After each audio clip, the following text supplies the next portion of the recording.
TV நேயர்களுக்கு astro KS ஐயங்காரின் பணிவான நமஸ்காரங்கள். வருஷம் 14/4/2026 வந்து தமிழ் வருஷங்களில் பார்த்தாலேயானால் 60 வருஷங்களில் 40வது வருஷமாக வருது.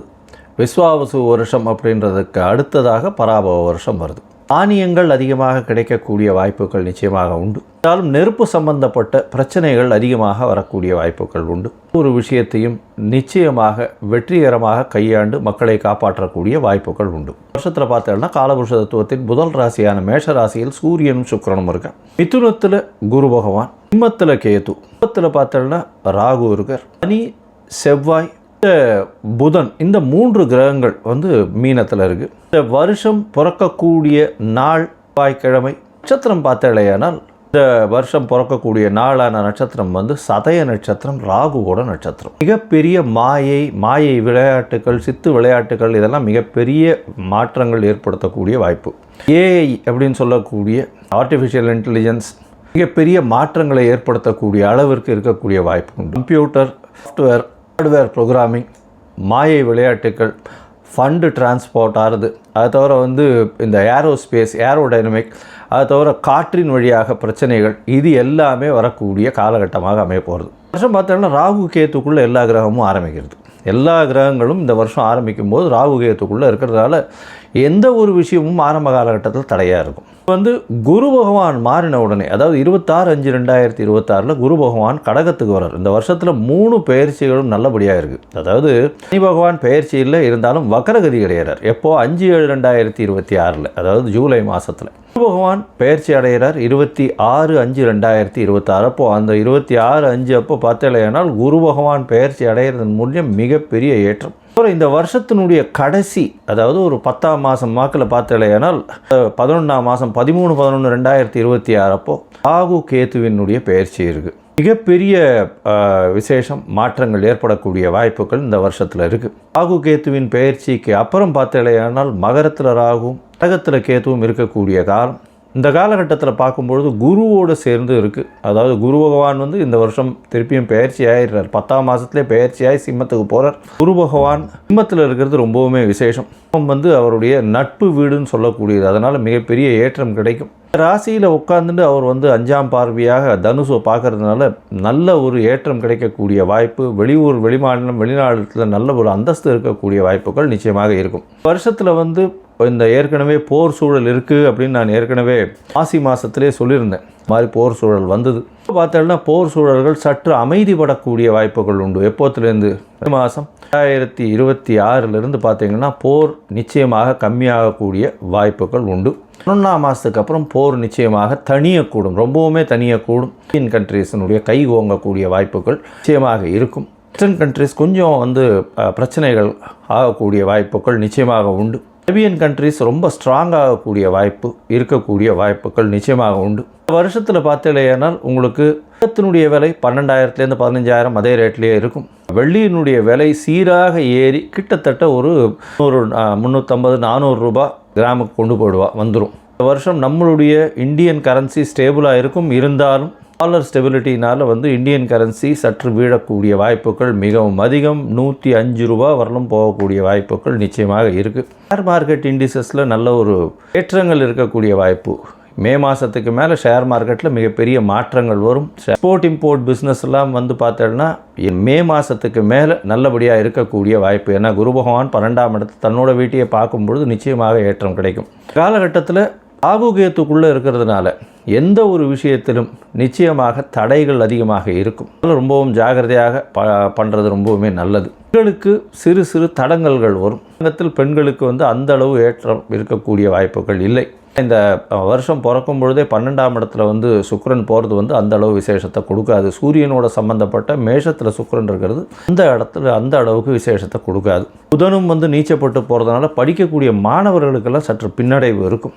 கரன்சி வந்து நம்மளது ஃபால் ஆச்சுன்னாலே ஆட்டோமேட்டிக்காக நீங்கள் வெளிநாட்டில் போய் படிக்கணும்னாலே அதிகமாக கொடுக்க வேண்டிய கட்டாயம் வந்துடும். அதனால் கொஞ்சம் ப்ரெஷர் அதிகமாக இருக்கக்கூடிய காலகட்டமாக அமைய போகிறது. இந்த வருஷத்தில் வந்து தானியங்கள் அதிகமாக விளையக்கூடிய வாய்ப்பு, பால் சம்பந்தமான விஷயங்கள் நல்லபடியாக இருக்கக்கூடிய காலகட்டமாக இருக்கும். இந்த ஒரு பிரச்சனையையும் நிச்சயமாக சமாளிக்கக்கூடிய ஒரு பெரிய விஷயம் வந்து நம்மளுடைய கண்ட்ரிக்கு நிச்சயமாகவே இருக்கும். ஏன்னா குரு பகவான் வந்து இந்த வருஷத்தினுடைய ராஜா பொறுப்பில் இருக்கிறதுனால எந்த ஒரு விஷயத்தையும் எல்லாத்தையும் அனுசரித்து போகக்கூடிய நல்ல ஒரு ஏற்றம் இருக்கும். சட்டத்திட்டங்கள் கடுமையாகக்கூடிய வாய்ப்புகள் உண்டு. ஏன்னா மந்திரி வந்து செவ்வாயாக இருக்கிறதுனால.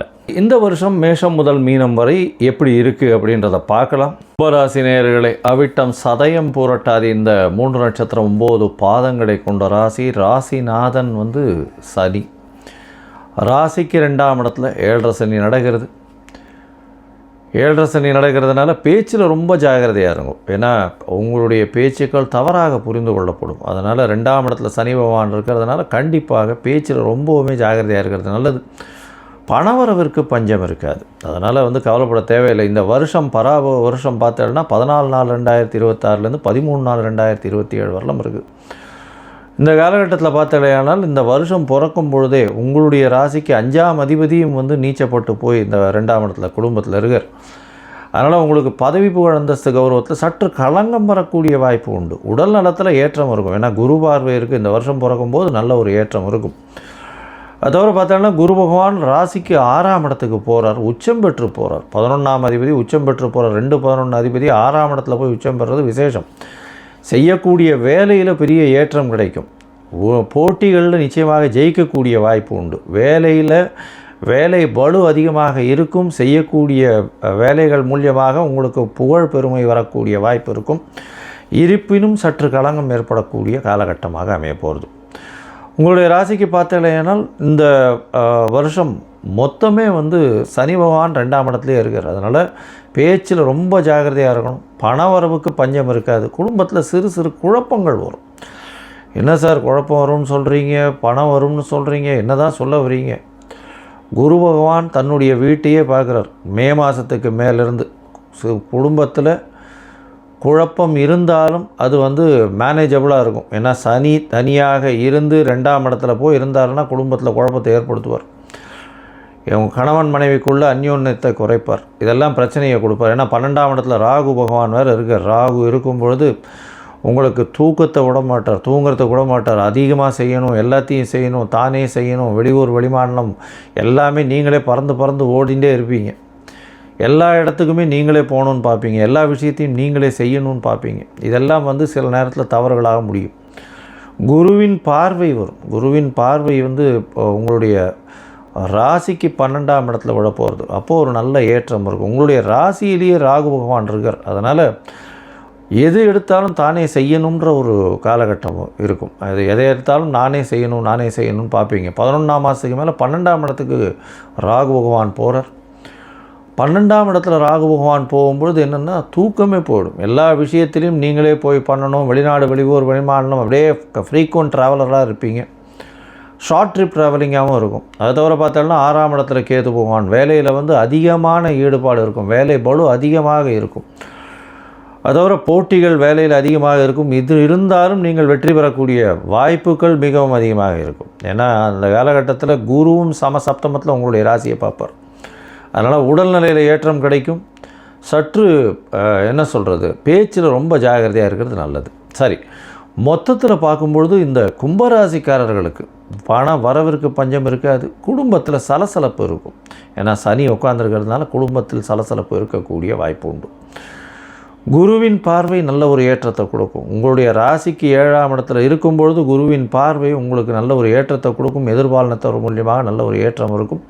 பணவரவிற்கு பஞ்சம் இருக்காது. கவலைப்பட தேவையில்லை. திருமண பாக்கியம் அக்டோபர் நவம்பருக்கு மேலே அமையும். பார்த்துட்டு இருக்கவாளுக்கு கும்பராசிக்காரர்களுக்கு திருமணத்திற்கு பார்த்துட்டு இருக்கவங்களுக்கு அக்டோபர் நவம்பருக்கு மேலே நிச்சயமாக அமையக்கூடிய வாய்ப்பு. வெளிநாடு வெளியூர் வெளிமாநிலம் சென்று வரக்கூடிய வாய்ப்பு உண்டு. 12ல் ராகு இருக்கிறதுனால தூக்கத்தை கெடுக்கக்கூடிய வாய்ப்புகள் மிகவும் அதிகம். தேவையற்ற செலவுகள் கொஞ்சம் அதிகமாக இருக்கும். தேவையற்ற செலவுகள் வரக்கூடிய வாய்ப்பு உண்டு. 6ஆம் இடத்துல கேத்து இருக்கிறதுனால புதிய முயற்சிகள்லாம் எடுத்து பண்ணுவீங்க. யார்கிட்ட வேணால் சண்டைக்கு போகலாம், யார்கிட்ட வேணால் வம்புக்கு போகலான்ற அளவுக்கு உங்களுடைய மைண்ட் இருக்கும். இருந்தாலும் 6ஆம் இடத்து ராகு, அதாவது 6ஆம் இடத்துல இருக்கக்கூடிய கேது பகவான் மூலியமாக போட்டிகள் எல்லாவற்றிலும் வெற்றி பெறக்கூடிய வாய்ப்புகள் இந்த காலகட்டத்தில் வரும். அதுவும் இந்த கும்பராசிக்காரர்கள் பார்த்தலையானால் கொஞ்சம் அரசு சம்பந்தப்பட்ட தொழில்களில் இருக்கிறவங்க கொஞ்சம் ஜாகிரதையாக இருக்கிறது நல்லது. அது தவிர பார்க்கும்பொழுது உங்களுடைய ராசிக்கு மைனிங் இண்டஸ்ட்ரி, இரும்பு சம்பந்தப்பட்ட வியாபாரம், எண்ணெய் சம்பந்தப்பட்ட வியாபாரம், அது தவிர கருப்பு துணி, அது தவிர தார், இந்த மாதிரியான வியாபாரங்கள் பண்ணுறவங்க, அது தவிர கவர்மெண்ட்டினுடைய சப்சிடிஸில் ஒர்க் பண்ணுறவங்க, பெரிய பொசிஷனில் இருந்து கவர்மெண்ட் பொசிஷன்ஸில் இருக்கிறவங்க, இவங்களுக்கெல்லாம் பார்த்தலையானால் இந்த நவம்பருக்கு மேலே நல்ல ஒரு ஏற்றம் இருக்கக்கூடிய காலகட்டமாக அமைய போகிறது. இந்த காலகட்டத்தில் பார்த்தலையானா நீங்கள் காலபைரவரை வழிபட்டு விடாமல் வழிபடுறது ரொம்பவுமே முக்கியம். அதுவும் தேய்பிறை அஷ்டமியில் போய் பைரவரை வழிபடுங்க. ஏன்னா சனியும் 2ஆம் இடத்துல இருக்கிறதுனாலே உங்களுக்கு ராகுவும் உங்களுடைய ராசியிலிருந்து 12ஆம் இடத்துக்கும் போகிறார். அதனால் ராகுவுக்கு குரு பார்வைன்றதும் 12ஆம் இடத்துக்கு போனதுலேருந்து இருக்காது. அதனால் காலபைரவரை வழிபட்டுட்டே வாங்கும். அதுவும் தேய்பிறை அஷ்டமியில் வழிபடுறது மிகவும் ஏற்றம். தேங்காயை உடைச்சி அவருக்கு இது பண்ணிவிட்டு வாங்க. காலபைரவர் சிவன் கோவிலில் வடகிழக்கு மூலையில் இருப்பார், போய் பாருங்கள். அதோட பார்த்தோம்னா விநாயகருக்கு சதுர்த்தி தேங்காய் உடைச்சுட்டே வாங்க. உங்களுக்கு ராகு கேதுவனுடைய பிரச்சனைகள் இல்லாமல் போகும். ஒரு தரம் நாமக்கல் ஆஞ்சநேயரை போய் சேவிச்சுட்டு வாங்க. ஏன்னா ஆஞ்சநேயரும் விநாயகரும் நவகிரகங்களை கட்டினவர்கள் அப்படின்னு சொல்லுவார். அதனால் ஆஞ்சநேயரை போய் சேவிச்சுட்டு வாங்க. நல்ல ஒரு ஏற்றம் உங்கள் வாழ்வில் நிச்சயமாக. ஸ்ரீ குபேரன் டிவியை பார்த்தமைக்கு நன்றிகள். மேலும் இது போன்ற தகவல்களை தெரிந்து கொள்ள ஸ்ரீ குபேரன் டிவியை சப்ஸ்கிரைப் செய்யுங்கள். மறக்காமல் பெல் ஐக்கானை கிளிக் செய்யுங்கள்.